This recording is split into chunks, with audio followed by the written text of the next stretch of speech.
Thanks for joining us. My name's Annette Docherty. I'm the Marketing Director for Elcom, so this topic today is very dear to my heart. And I'm pleased to introduce my colleague, Kevin Oliver, your presenter for today's webinar on enterprise social networking. So who's Kevin? Kevin's been with Elcom for 7 years, and during this time has focused on building successful websites and intranets for clients. He's spent over a decade in digital, including with online dating icon RSVP, publishing giant Fairfax Digital, award-winning agency Hyro, and multi-channel marketing leader Salmat. Kevin has provided a deep and broad understanding of what makes a successful digital strategy for a wide variety of organisations and industries. Before I hand over to Kevin, 2 quick points. If you have any questions during the webinar, please type them into the GoToWebinar panel on the side of your screen. And at the end of the webinar, we will have time for Q&A. Please also join in the conversation and follow us on Twitter, Facebook, and LinkedIn. I'm going to now hand over to Kevin. Over to you. Thank you, Annette. Good afternoon, everyone. Just a short webinar today on enterprise social networking. Hopefully, you've got a sandwich in front of you. So it'll be about half an hour. Before we start, I just want to cover off what we mean by enterprise social networking. In fact, I'll do that right now. It's distinct from social media. And I just want to be clear, what we're not talking about today is how to manage your company's Facebook page or how to work out what content to put in tweets. It's distinct from that. We're talking about utilizing social networking technology inside the organization. And so we will, having said that, we do have to have a look at social networking, the big social media networks, and understand what's made them so successful. And have a look at the behaviors that they've driven in users before we can take that to a business context. So we will look at some basic facts and trends. I will race through those. There's a fair bit of content to cover today. And we've seen most of those statistics before, but they certainly help us to understand the importance and understand how we can get the best bits of social media and put them into a business context and environment. We'll look at a little bit of understanding of why they're so popular. We need to do that if we're going to build a successful enterprise social network. And then we'll take those key learnings, those key things that are driving this revolution that's social media, and we'll look at them through the lens of a business. What can we take out and what should we leave behind? And when we do that, we should be left with what I believe are some significant benefits to the business. And really the market is starting to show that there's a lot happening in this space. There are a lot of companies entering into the space. But no conversation about social networking is complete without the word risk. So we'll have a look at the risks. We'll have a look at what's holding companies back. Depending on where you guys are individually in looking at social networking, if there's any resistance at board level, we'll look at how important those risks are. We'll also look at some strategies that you can put in place. And we'll have some tips at the end. So hopefully the idea is, guys, that whether you're just looking at social networking, whether you have one and you're looking to improve on it, then there'll be some useful bits of information in today's conversation for you. So I mentioned that we'd start off with a definition. And I think there's only one source of truth left in the world, which is Wikipedia. So enterprise social networking is a facility of enterprise social software, which is essentially social software used in enterprise or commercial contexts. It encompasses modifications to corporate intranets. Intranet is a key word, and it comes up again here, and other classic software platforms used by companies to organize their communication, collaboration, and other aspects of their intranets. It is interesting. Annette actually sent me an article just a couple of days ago. It was titled, "Your Intranet and ESN Are Getting Married." So we're definitely going to revisit that, and we'll come back to that particular romance in a few slides' time. But just before we get into the specifics, I thought we'd just run a quick poll just to find out where the audience is with enterprise social networking. So if you guys could answer whether you already have one, whether you don't have one, whether you're looking at it or you're ready to go, or you don't think it's going to happen. If you could answer the poll now, that would be fantastic. All right, we can actually see the answers coming in, so we'll just wait for everybody to put an answer in there. It's funny, while we're waiting for that, I don't like the word silo. It's often overused in business. I read another article just yesterday about how enterprise social networks are silo busters.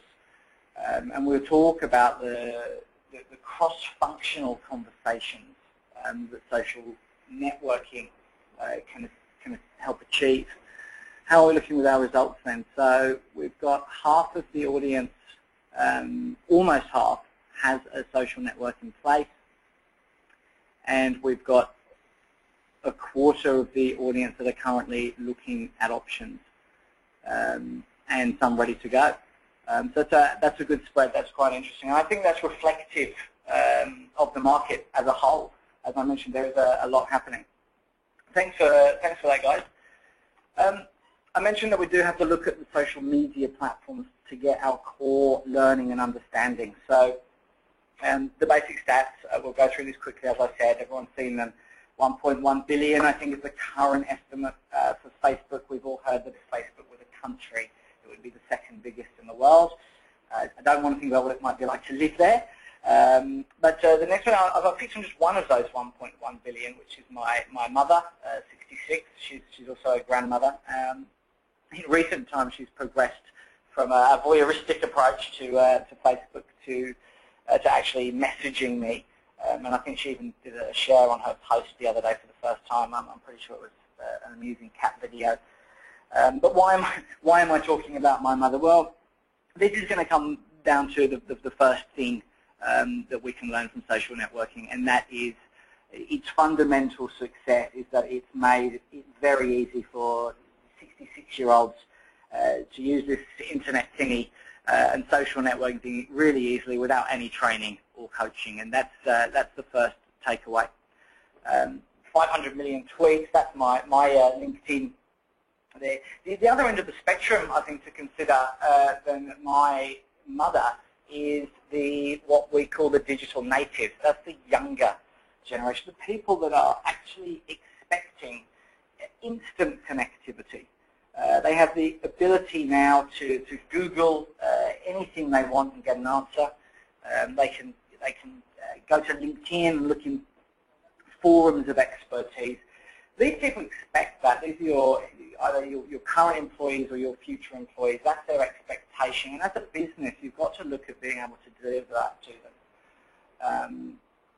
Those people form the future, and they just expect it. So it's very important consideration. I don't know if we've got any HR folks in the audience today, but we will come back to staff engagement and staff retention and how important that is in the context of an ESN. So look, I think I think it's fair to say that social networking is here to stay. We now need to look at why. I just want to look quickly at why it's so popular. We've already touched on the bottom one there, which is ease of use. The polls that we read about this, getting and staying in touch is always number one. Finding people with common interests.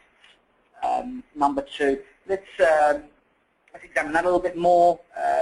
That's really what the internet has done on a huge scale. You know, connecting a buyer with a seller and a single with a single in online dating and eBay.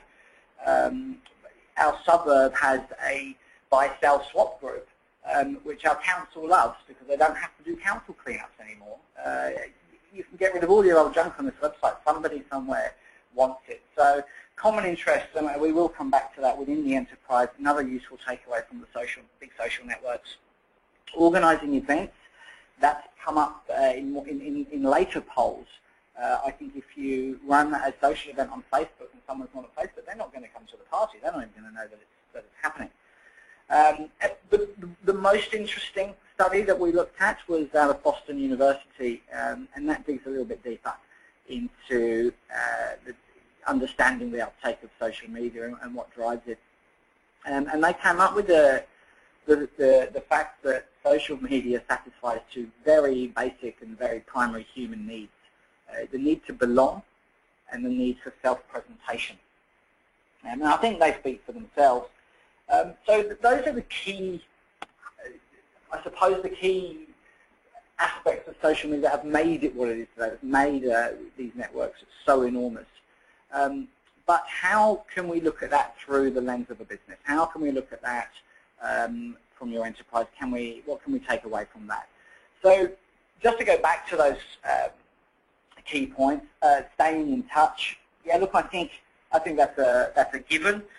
Businesses have spent billions, software has been invented, email's been invented, floor plans have been redesigned to ensure that people within the organization are able to communicate easily with each other. So I think that one's a given. The similar interests, I said we'd dig a little bit deeper into that. I think I've got a good example here. Every company has passionate staff. You do.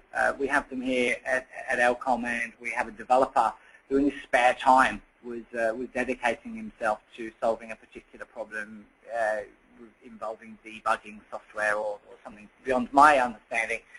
And he posted on our ESN what he was doing, only to discover there was a post straight back that another developer was also trying to tackle that problem in their spare time.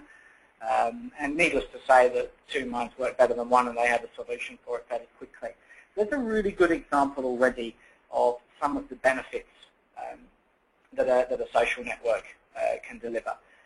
Then we have those deeper human desires, that need to belong and that need to self-promote.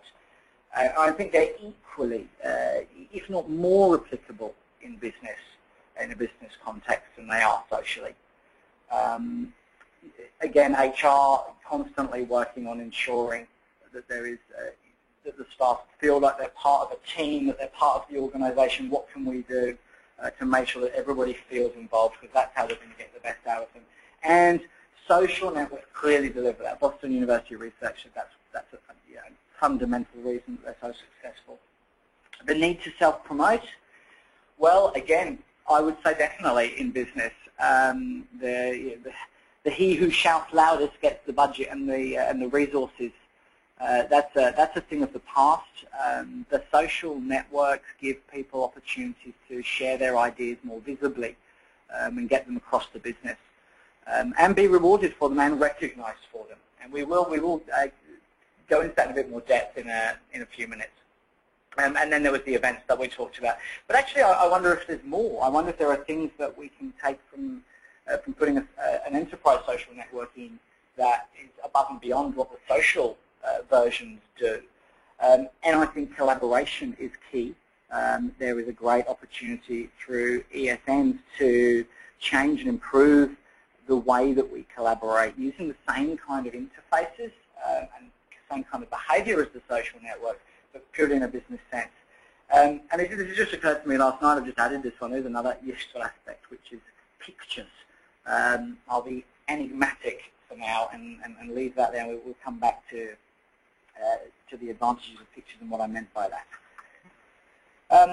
So, look, I think it's fair to say that everything that's good about social media can be used there in business, and I think there is a little bit more. So now I just wanted to focus on some real-life examples. We talked about collaboration. I mentioned it just a moment ago. So here's a Word document that I sent out to 6 people, generating several dozens of emails by the time I got all the responses back. Using track changes, really I just can't understand what's gone on there. I've never been able to understand how track changes works. It's not very practical, and so I don't use it. I think there is a place for this type of collaboration, probably in roles where there's a lot of minutiae and detail in contracts and things. Track changes can be useful. But there are also great tools out there now. I think more people are starting to look at Google Docs for that type of collaboration. You've got products from like Atlassian and Confluence, for instance, that are really focused on this collaboration. But I think this is a good example. So this is how we do it using an ESN. I put the same document out. This time I just posted it in the marketing feed, because it was a press release. And here I've got 3 responses. I think I've had a like. We're going to talk about likes in a moment. This is much easier for me to manage. I can read all of the different responses in there. For this particular type of document, this has worked really well for me. And as we said earlier, there's extra visibility now. I might actually get some input from some people that I haven't included on the original email. So I think that's a one great example in collaboration space. The word organic is used quite a lot when we talk about ESNs. The advantage here is we're able to take conversations that we can't otherwise capture using tools like this. They really are, they are like verbal conversations. Your information is there in an instant. You can reach a great variety of people. You get those responses in the format that you want. People can choose to respond, and when they're choosing, when they're opting in, it's because they care, and you're going to get good quality results and feedback from your posts. Some more practical examples. I'm sure most of you know what we do here. We build up intranets. We've been building them for a long time. We think they're awesome. And here's one a couple of years ago that we did, 2 years old now, I think. We thought it was fantastic. An idea generator. There on the front page. Let's get everybody in the business to get the ideas. You know, all the ideas are normally coming out of certain places. Let's get everybody across. So we put a form on the intranet, and I think we had a cool light bulb type of logo for it. And we thought, brilliant, the idea gets workflowed off to an evaluation panel, and they say, is this good, is it not? And if it's really good, it becomes a project, and it happens. So I submitted my idea form yesterday, and this is the message that I got back. Thank you for submitting your idea. The innovation team will evaluate your idea and then claim it as their own. Now, I'm being a bit tongue-in-cheek there, of course. You do get a message telling you that your idea has been submitted, but what happens after that is a complete mystery. So it really comes back to that visibility point again. I mean, what can an ESN do? What did I want when I posted my revolutionary idea that's going to make us all a lot more money and make everybody's lives much more easier? That's what I wanted. I wanted 20,012 likes for my idea because it was that good. So here's another real-life example of how ESNs can benefit. Now, I mentioned that we'd talk about likes.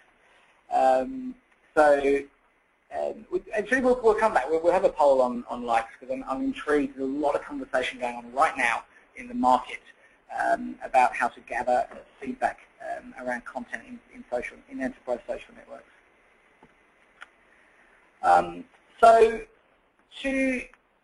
I guess to summarize with some real-life examples, even with fantastic intranets, and we'll talk again about that marriage that we spoke of before between intranets and the ESNs. There is still a great deal of improvement that can be done around collaboration.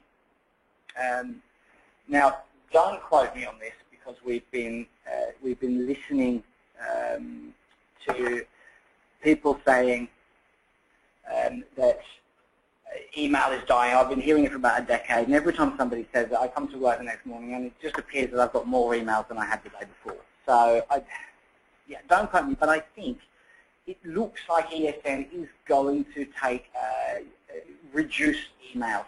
If you look in your inbox, let me ask you, look in your inbox and try and work out how many of the messages in there is somebody asking you for something. It'll be a good percentage if it's anything like mine.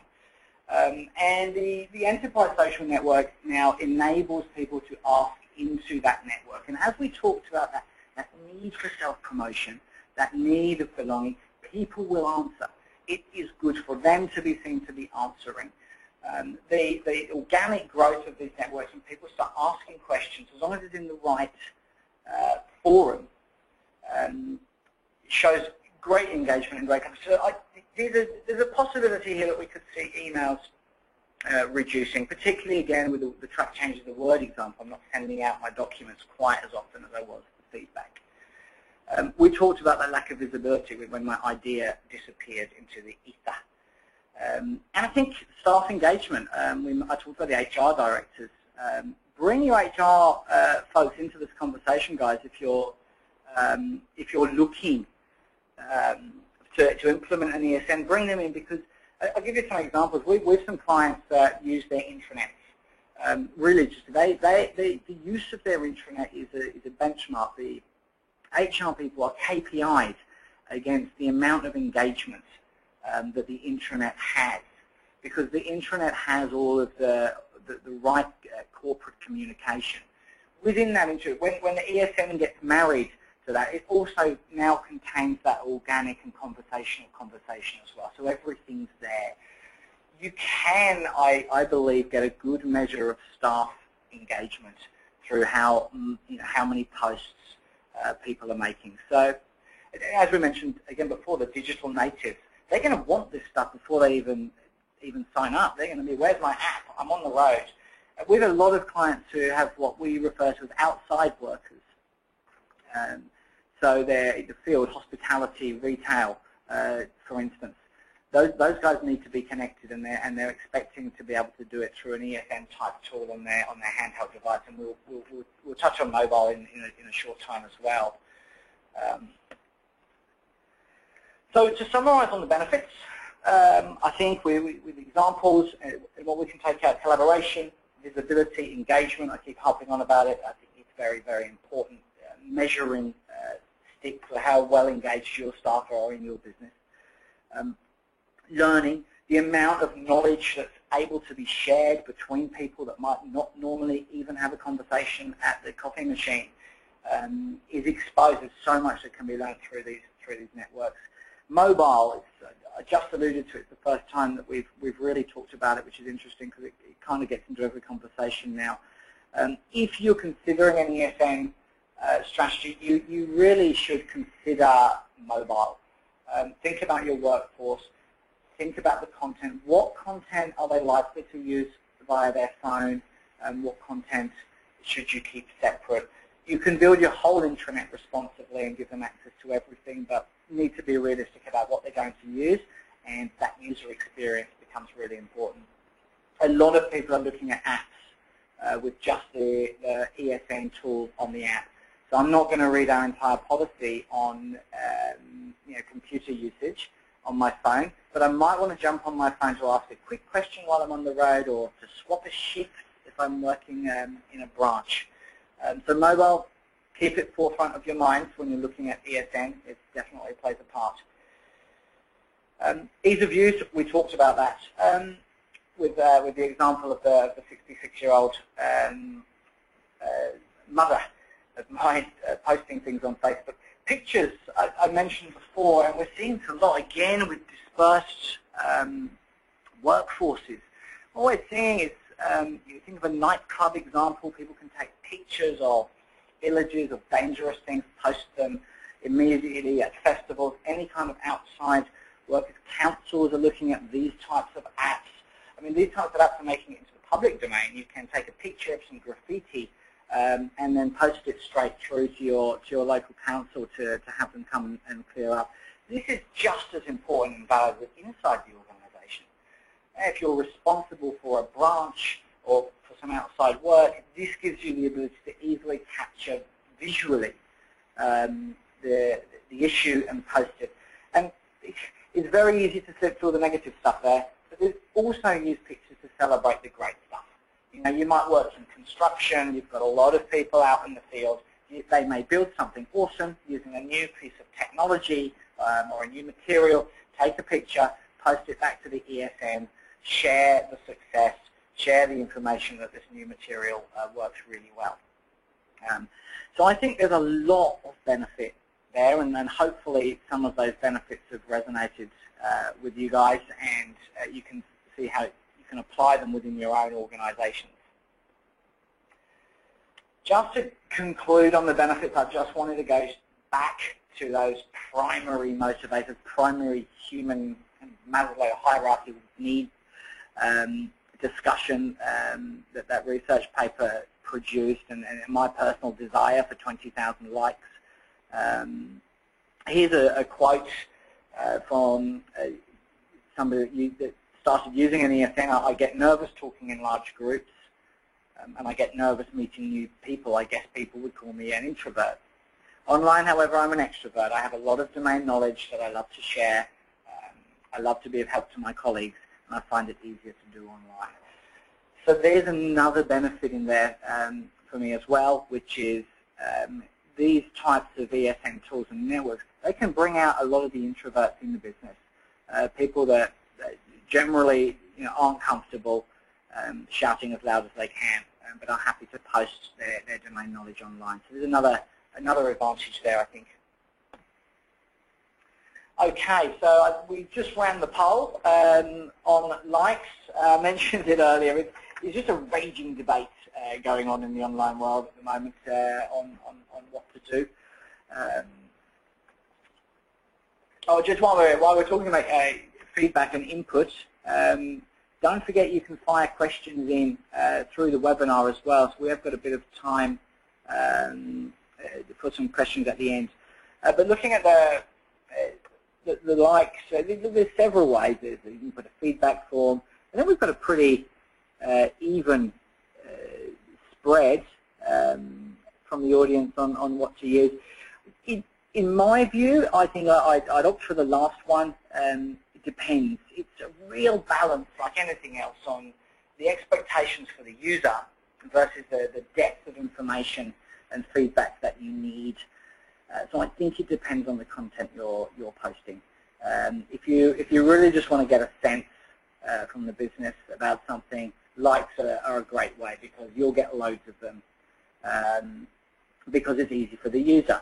If you want in-depth feedback, you will get much deeper quality by using a form or even comments, but you certainly won't get as many people input. So for me, I think it depends, but it's an interesting spread that we've got in response to that poll.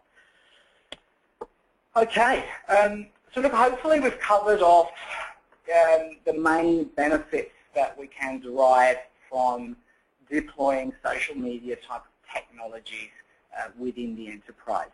I would, and it was interesting, the first poll, to see how many of you businesses are actually looking at implementing it, which was a good amount. These are the reasons I think that people haven't done it in the past, and may still be stopping some of the board members. I said no conversation is complete without risk, but I want to dig into those a little bit more. I think it's words like bullying and trolling and report abuse and inappropriate content. These types of words would make any CEO shudder. But let's put some context to it. Every person that uses your ESN is going to be logged in. They is going to have their name after every comment that they post. You can make it so that it is impossible to add any content to the ESN unless they are logged in and authenticated. And for me, that removes almost all of that risk entirely. Any bullying or anything like that that's going to go on is not going to happen on the ESN because it's completely measurable and trackable. A second thing, and this only occurred to me a couple of days ago as well, is I do wonder sometimes if you go to a CEO and talk about putting in a social networking tool, they'll think, oh, and what another bloody time waster. Every time I walk past people in the office there on Facebook, and I want to give them another one. I think the same applies. People are not going to use the enterprise or the organization's social network to discuss whether or not the Adelaide couple should have been kicked out of MK My Kitchen rules for cheating. That's not what we're going to do. Again, it's going to have their name on it. They're not going to post how useless the English are at cricket, because it will be a direct reflection of them in the workplace. So I think that same sort of logged in and visibility of all of the users sort of overcomes that risk as well. I personally think it's the word social that might put some boards off of implementing ESN. I would have chosen another acronym myself. It's too late now. It's out. Finally, I think integration. The early ESN tools, the Yammers and Tibbers of the world, and even some of the more recent ones, the Jives of the world, are not typically integrated. They are standalone applications. And if you don't integrate your ESN, and again, let's talk about that marriage with the intranet. It is a perfect marriage. It's a marriage of the corporate communications and policies and procedures, and that more organic conversation and knowledge sharing that the staff need to do at their level. if you don't integrate them, you're just asking your staff to use yet another application. And you are very likely to get the, oh, not another application type of response, which means it won't get used. So I think that is also a barrier, and it's something to consider as you go down your journey with ESN. Also be clear on what it's for, and we'll touch on that when we come into the strategies here. So just some ideas, just some tips, just to wrap up. I think we're pretty much on our half an hour. Integration, I just mentioned, it's important. Make sure that any ESN tool that you look at sits nicely in. The world is definitely, and including Wikipedia, saying that the internet's a good home. Do make sure it's properly planned and has that clarity of purpose. And a couple of bullet points down there. Multiple groups is a great way of doing that. A lot of the organisations that I know that already use ESNs have different types. There's one for discussing technical stuff. There's one for discussing customer retention. So make them clear, maybe design them slightly differently. One critical thing, which isn't listed here, that's occurred to me, is make sure the user has a lot of control. You have control on Facebook. You have control on LinkedIn and Twitter. You can block people. You can do those things. I'm not suggesting you block people in an ESN, but you do need to allow the user to say, I only want alerts from the customer retention collaboration space, or I only want alerts from this project XYZ space. I don't want to be bombarded. So make sure they've got control in any tool that you look to implement. And try and get the C-suite on board. Encourage them to use it.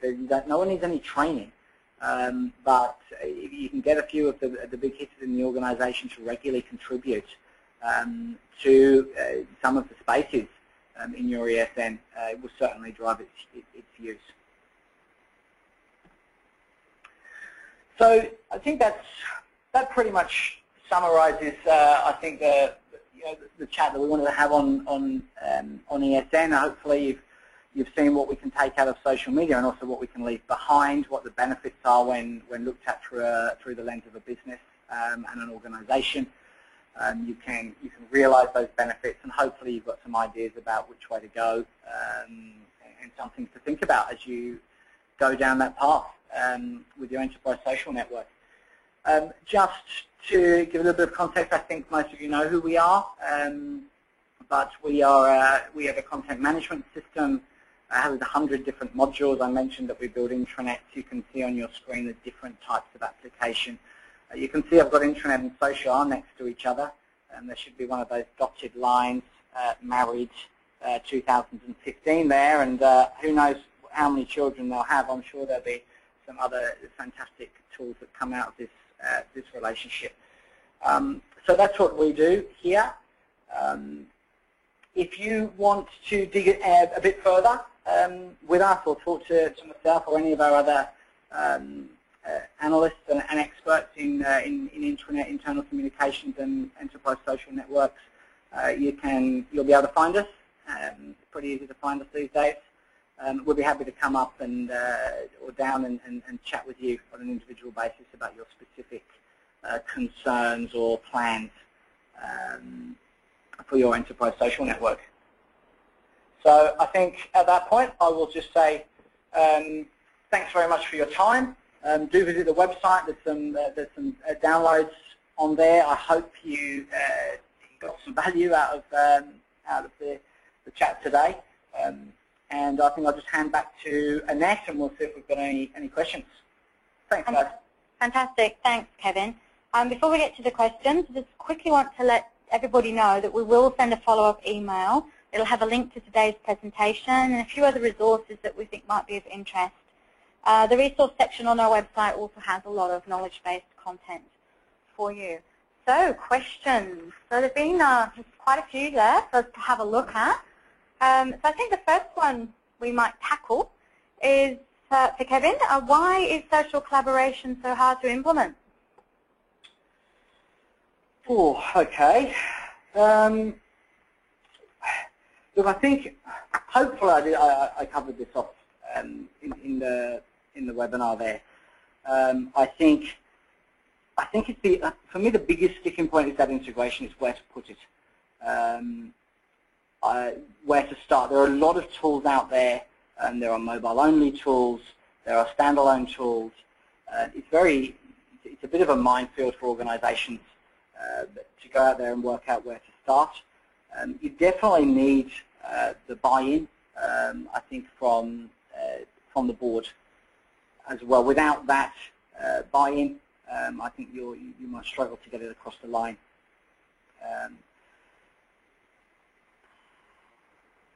Yeah, I think those are the main things. There's another question here which maybe leads to one of the other challenges inside of an organisation, and that is the cultural challenge. You know, how do you get people to enjoy the process of sharing if that's not something that an organisation's previously done? Some people are resistant to change. Some people just naturally don't like to share. So how do you create the right policies and processes to encourage a culture of sharing within an organisation?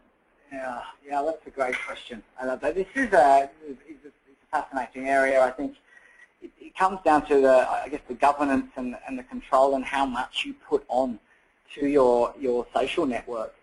And there's really two polar opposites, being tightly governed. I'm looking at the question that came through on the poll. It talks about policies. Do you even need policies in an enterprise social network? I mean, what we're taking away from social media, don't forget we're doing this because we're learning from the success of social media. And that doesn't really have any policies. It's organic in its nature. People are used to sharing through that particular medium. And yes, you may have a business with a culture that doesn't share. And this is a prime example of putting in a technology that we know does work in a social context and does get people to share because they're comfortable with how it works. You're asking people to share in a meeting, stand up, tell us your problem. You might get reticence. If that culture's not there, and so at least try it. And I'll say about everything, particularly with an ESN. Try it out first and see what happens. Let it go wild. Just leave it there. Let people post what they want. You know, don't put too much governance on it. Some high level. This space is for discussions about our customer retention policy. This space is around customer service, and leave it at that and observe what's happened. I think that organic nature of these social type of interactions will certainly help to overcome any cultural issues in the business, and also I don't think you necessarily need hard and fast policies around it. Yeah, I think you sort of alluded to a couple of things earlier, and one was that kind of clearly communicated purpose. So if an organisation is going to implement an ESN, I don't think you can just sort of sit back and wait for people to come. That's the old technology mantra, build it and they will come. But I think if you clearly communicate, there's a purpose and a benefit to the individual as well as to the business. And that's not just around productivity, but it's also about being part of an organisation, building teams, finding the expertise or the person that you need to get your job done. So there's a lot of value in explaining to people how this is going to help them in their job, not how it is going to make them feel like they can be replaced, which is often a reason why people are a little bit scared of new technology. We are running over time. We've got one more question I think we've got time for, which I'm going to pick this one. It's a goodie. How does the Elcom social networking tool compare to SharePoint? Who asked that? No. Okay. Well, it's SharePoint. I suppose it's back to the intranet and ESN getting married. SharePoint actually has recently, I think I might say, got engaged to Yammer when Microsoft bought it. So yeah, look, there's a lot of comparison there now. SharePoint has got Yammer in there, and they are integrating into it. They see the value of putting them together, and Elcom has done the same. we have the same thoughts. So we have got our ESN tools are very much embedded in the intranet. Most of the organisations we're talking to today, or building or refreshing intranet, are putting that in.